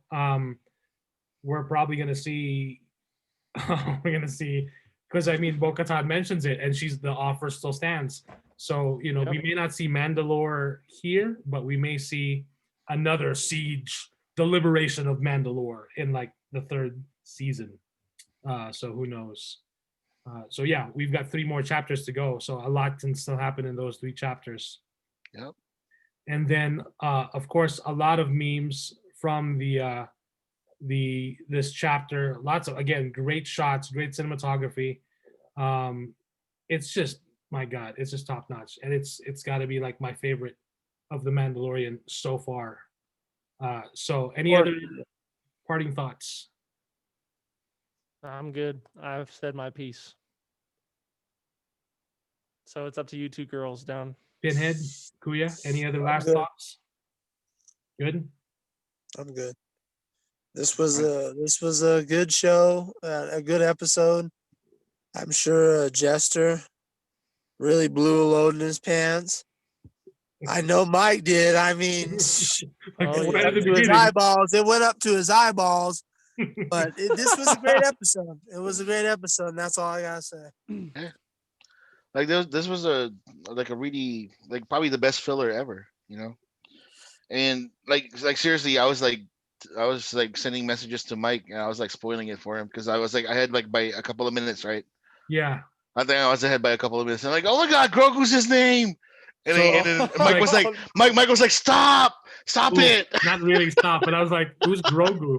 And then I just put my phone away while I was watching it. It was like, it bangs. Like, oh boy, I do want to mention. So no, it was fun. It was fun to watch. Again, just to see, like how Dave Filoni like tells a story is amazing. Maybe the next trilogy, maybe the next time they do a Star Wars movie, maybe he should be writing and directing it. I don't know, just a little. Oh yeah.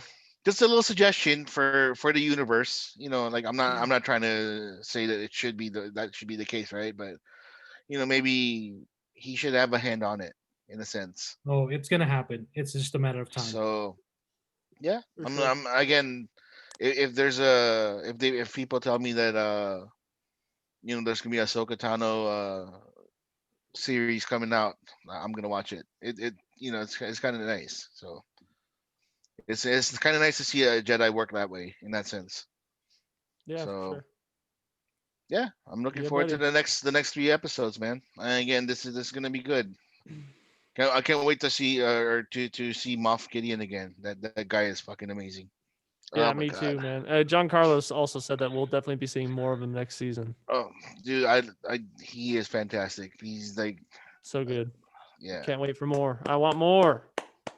Right. Yeah. I do want to mention. I did set an alarm to wake up like 10 minutes before the chapter dropped. I watched it. It kept me. I was up till like 3 a.m. Like I couldn't stop thinking about it. I was writing notes about it. I got my lightsaber and I was like, like yeah. We saw your Instagram, Mike. We saw your Instagram. Yeah. Pretty much. I put my hoodie on and I put my hood on. It was like, I just need like one of those like big blowing fans to like blow in the wind, reenacting scenes. It would have been funny if your son walked in and was like, "Dad, what the hell are you doing, Dad?" Yeah. Go to bed, son. I'm busy. This is what adults do after busy doing some research here. doing some research and taking some notes for the podcast. Okay, Dad. Mom told me to just tell you to keep it down a little bit. But see, that's the true testament to Star Wars and what Star Wars can do. Like, oh yeah, it kept me up, and it's got me like, oh my god, give me more Jedi, give me more like Ahsoka, like, you know, like it's awesome. So hell, man, give us more Boba Fett, fuck. Yeah, or I'm Captain down. Rex or whatever. It doesn't matter. Shit. Or Jango Fett. Or Django. Shit.